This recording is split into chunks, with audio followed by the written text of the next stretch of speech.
আজকে আমরা we are দিয়ে কিছু এক্সপ্রেশন শিখব। যেমন উই আর ফ্রেন্ডস, আমরা বন্ধু। উই আর স্টুডেন্টস, আমরা ছাত্র। উই আর হ্যাপি, আমরা খুশি। উই আর হাংরি, আমরা ক্ষুধার্ত। উই আর টায়ার্ড, আমরা ক্লান্ত। উই আর রেডি, আমরা প্রস্তুত। উই আর সরি, আমরা দুঃখিত। উই আর এক্সাইটেড, আমরা উত্তেজিত। উই আর কনফিউজড, আমরা বিভ্রান্ত। উই আর উইনার, আমরা বিজয়ী। We are going to the park, আমরা পার্কে যাচ্ছি।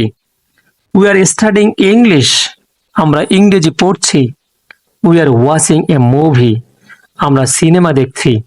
উই আর ইটিং ডিনার, আমরা রাতের খাবার খাচ্ছি। উই আর প্লেয়িং ফুটবল, আমরা ফুটবল খেলছি।